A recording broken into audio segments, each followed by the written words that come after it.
इसलिए आज की वीडियो में हम आपको बताएंगे कि 11th क्लास में आने के बाद आप एनडीए रिटन एग्जाम की तैयारी कैसे शुरू कर सकते हैं। तो वीडियो को लास्ट तक जरूर देखें।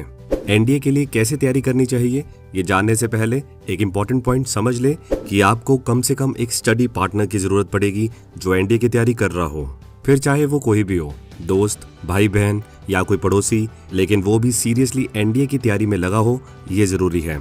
अच्छे से प्रिपरेशन करने के लिए फायदेमंद यही होगा कि आप एक स्टडी पार्टनर रखें जो आपकी तरह डिसिप्लिन्ड और मोटिवेटेड हो। सफलता के लिए मिलकर तैयारी करें। एक बात जो आपको ध्यान देनी चाहिए कि आपका पार्टनर आपकी तरह कमिटेड हो, ताकि आपको परेशानी और बेकार में मेहनत ना करनी पड़े। आपका लक्ष्य यही होना चाहिए कि आप दोनों मिलकर रिटन एग्जामिनेशन क्लियर करें। अगर आप में अपने पार्टनर के प्रति थोड़ा सा भी संदेह है तो आगे ना बढ़े, यह आपके सारे समय और मेहनत को बर्बाद कर देगा। आपको ऐसा व्यक्ति चाहिए जो आपके जितना अच्छा हो, या अगर नहीं तो आपसे बेहतर हो, तभी आगे बढ़े। इस तरह अगर आपके साथ वो कदम नहीं मिला पाता तो भी आप खुश रहेंगे, क्योंकि आपका दोस्त आपकी तरह इक्वली डिसिप्लिन्ड और मोटिवेटेड है। ध्यान रखें कि आपका ग्रुप छोटा होना चाहिए, 3 से ज्यादा लोग आपके ग्रुप में ना हो, इसी में समझदारी है। अब आप सोच रहे होंगे पार्टनर मिल गया तो क्या करना है। चलिए आगे बढ़ते हैं। मिलकर इंग्लिश सुधारें। अब आप दोनों एक बुक स्टोर में जाएं और अपने इंटरेस्ट के हिसाब से कोई भी एक फिक्शन बुक खरीदें, जैसे मिस्ट्री, कहानी, सेल्फ हेल्प इत्यादि। दोनों साथ मिलकर डिसाइड करें कि आप उसे 2 महीने में पूरा करेंगे। आप शायद उसे 1 दिन या हफ्ते में पढ़ सकते हैं, लेकिन आपको इतना ज़्यादा करना ज़रूरी नहीं है, क्योंकि 11वीं क्लास में आपके पास ज़्यादा फ्री टाइम नहीं होगा। इसलिए मैं सलाह दूंगा कि आप हर रात सोने से पहले या अपने दूसरे फ्री टाइम में उसे पढ़ें, जिसके बाद 2 महीने कंप्लीट होने पर आप दोनों एक दूसरे को उस किताब की पूरी समरी इंग्लिश में इस फॉर्मेट में बताएंगे। मैंने इस किताब को क्यों चुना, कहानी क्या थी और मेरी राय, किताब में मैंने क्या सीखा, लेखक के बारे में। यह आपके एनडीए लिखित परीक्षा के लिए ही नहीं, बल्कि आपके एसएसबी इंटरव्यू के लिए भी बहुत मददगारी साबित होगा। और चिंता न करें, चाहे आपने छोटी सी किताब पढ़ी हो या फिर कोई नॉवल, इम्पोर्टेंट है कि आप कम से कम शुरुआत तो करें। इसके अलावा स्पोकन इंग्लिश में अच्छे ग्रिप के लिए आप इंग्लिश कॉमेडी भी देखें। 2 महीने के बाद भी आप इसी तरह प्रोसीड करें जब तक कि आप 12वीं क्लास तक ना पहुंच जाएं। Overview of NDA English in 11th class. अब अगर एनडीए इंग्लिश सिलेबस की बात करें तो इन टॉपिक्स को नोट कर ले। Synonyms and antonyms, filling the blanks, error detection, selection of words, ordering of words, ordering of sentence, comprehension. हर महीने एक संडे को साथ आकर इनमें से एक टॉपिक को सॉल्व करें। मिशन एनडीए बुक में इन सभी टॉपिक्स के लिए प्रैक्टिस एक्सरसाइज स्टेट्स अवेलेबल है। ये एक सॉलिड अप्रोच है जो आपको एनडीए इंग्लिश की तैयारी में एक्टिव रखेगा और आप एनडीए इंग्लिश के 90% सवालों का जवाब दे सकेंगे। दूसरा है जनरल नॉलेज। अब ये समझे कि इंग्लिश के बिल्कुल अलग जनरल नॉलेज में आपको काफी सारे फैक्ट्स को जानना और याद करना होगा। इसलिए आपको 11th क्लास में जनरल नॉलेज पर ध्यान देने की ज्यादा जरूरत नहीं है, क्योंकि 11th क्लास के सिलेबस का काफी लोड आप पर ऑलरेडी होगा। अब बारी आती है एनडीए मैथ्स की, लेकिन ध्यान दें आपको 12th क्लास के टॉपिक्स को अभी भूल जाना चाहिए। बस 11th क्लास के सिलेबस पर ध्यान दें। 11th क्लास में हाइट एंड डिस्टेंसेस के अलावा 11 ऐसे टॉपिक्स हैं जो आपके एनडीए एग्जामिनेशन में आएंगे, जैसे sets, relations and functions, binary system, logarithm, complex numbers, quadratic equations and linear inequalities, sequence and series, permutation and combination, binomial theorem, conic sections, trigonometric ratios and equations, properties of triangle, straight lines, 3 dimensional geometry, statistics.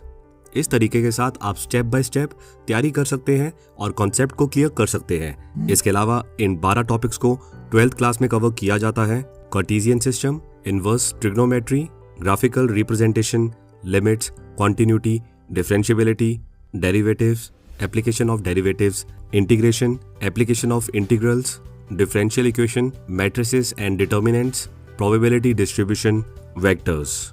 मान लीजिए आपका 11th class में पहला chapter relations and functions है। School में इसको समझे और घर आकर उस दोस्त के साथ या अपने ग्रुप के साथ बैठे और मिशन एनडीए बुक में रिलेशंस एंड फंक्शंस चैप्टर्स खोल ले और प्रैक्टिस करें। आपको ये किताब इसलिए रेफर करनी चाहिए क्योंकि इससे आप लेवल वाइज तैयारी करेंगे। इस बुक में आप बेसिक्स शुरू करेंगे, फिर लेवल 1, लेवल 2 और लेवल 3 प्रैक्टिस एक्सरसाइज करेंगे, जिसमें इजी, मीडियम और हार्ड डिफिकल्टी लेवल के क्वेश्चंस ऑर्डर में दिए हुए हैं। अब मैं जो आपको बताने जा रहा हूँ राष्ट्रीय मिलिट्री स्कूल्स में प्रयोग किए जाने वाले सॉलिड मेथड की। सॉलिड मेथड फ्रॉम राष्ट्रीय मिलिट्री स्कूल। आपको पता होना चाहिए कि आपके पास एनडीए मैथमेटिक्स के लिए सिर्फ 2.5 घंटे हैं, जिसमें आपको 120 सवालों का जवाब देना है। इसका मतलब यह है कि आपके पास सिर्फ 75 सेकंड्स होते हैं, जिसमें आपको सवाल पढ़ना, समझना और जवाब मार्क करना होगा। इसलिए आप स्कूल में पढ़े हुए चैप्टर को अपने पार्टनर के साथ बैठकर रिवाइज करें। अगर कुछ समझ नहीं आता है तो एक दूसरे से पूछकर उसको क्लियर करें। अगर डाउट क्लियर ना हो तो उसके बारे में सर्च करें। तो अगर फिर भी डाउट क्लियर नहीं होता है तो उसे मार्क कर ले, ताकि उस डाउट को नेक्स्ट डे स्कूल में क्लियर कर सके। एक बार चैप्टर के बेसिक्स और एग्जाम्पल क्लियर हो जाने पर लेवल 1 के क्वेश्चंस बुक में से सॉल्व करें। मान लीजिए कि लेवल 1 में 15 क्वेश्चंस हैं, तो इसका मतलब आपके पास एनडीए स्टैंडर्ड्स के मुताबिक सिर्फ 18 मिनट्स और 45 सेकंड्स हैं इन क्वेश्चंस को सॉल्व करने के लिए। इसलिए अलग अलग बैठे और स्टॉप वॉच को 18 मिनट्स और 45 सेकंड्स के लिए सेट करें और सॉल्व करना शुरू करें। इस समय आप एक दूसरे की मदद ना लें। जब समय खत्म हो जाए, देखिए आपने कितने सवाल सही और गलत किए हैं। गलत या जिनके आपने जवाब नहीं दिए उन्हें सर्कल करें। अपने जवाब की जांच करने के बाद आप एक दूसरे के सॉल्यूशंस क्रॉस चेक करें। ये पॉसिबल है कि आपने कुछ सवाल सही किए हो जो आपके दोस्त ने नहीं किए होंगे। अगर अभी भी आप काफी सारे लेवल 1 के क्वेश्चंस सॉल्व नहीं कर पा रहे हैं तो इसका मतलब है आपको अभी सभी कंसेप्ट्स क्लियर नहीं है। कंसेप्ट्स के क्लियर हो जाने पर सिमिलरली लेवल 2 और लेवल 3 के क्वेश्चंस के साथ प्रोसीड करें। ध्यान रखें कि एनडीए स्टैंडर्ड्स को कंसीडर करके अगर आप क्वेश्चन सॉल्व कर रहे हैं तो आपको question step by step manner में सॉल्व करने की जरूरत नहीं है, बल्कि जितना हो सके शॉर्टेस्ट वे में आपको क्वेश्चन सॉल्व करने हैं। तो ये स्ट्रक्चर्ड पॉसिबल वे है जिसकी मदद से आप 10th के बाद से ही एनडीए की तैयारी शुरू कर सकते हैं। इस तरीके को फॉलो करके आप पूरी तरह से एनडीए इंग्लिश के लिए तैयार हो जाएंगे और आप एनडीए मैथ सिलेबस के आधे सिलेबस को कवर कर लेंगे।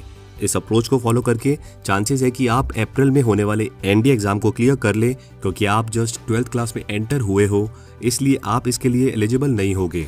पर हाँ, सितंबर अटेम्प्ट में आपके चांसेस एनडीए क्लियर करने के काफी ज्यादा होंगे, क्योंकि तब तक आप बाकी के सिलेबस को भी कवर कर चुके होंगे। अगर आपको ये वीडियो इन्फॉर्मेटिव लगी तो इसे बाकी के एस्पिरेंट्स के साथ भी शेयर करें जो आपके साथ तैयारी करना चाहते हैं। अगर आपका लक्ष्य है एनडीए एग्जामिनेशन को सेल्फ स्टडी के साथ क्लियर करने का, तो मैं आपको mission NDA book highly recommend करूंगा, जिसे प्रिपेयर करके आप आसानी से एनडीए एग्जाम क्लियर करने की पॉसिबिलिटी बढ़ा सकेंगे। इसके साथ ही 5000 प्लस मोस्ट एक्सपेक्टेड एमसीक्यू से आप 10 to 15 क्वेश्चंस अपने एग्जाम में एक्सपेक्ट कर सकते हैं। Available on Amazon and Flipkart. अगर आपका प्रेपरेशन को लेकर कोई सवाल है तो कमेंट सेक्शन में जरूर पूछें। लाइक करें हमारी वीडियो को। मिलते हैं अगली वीडियो में।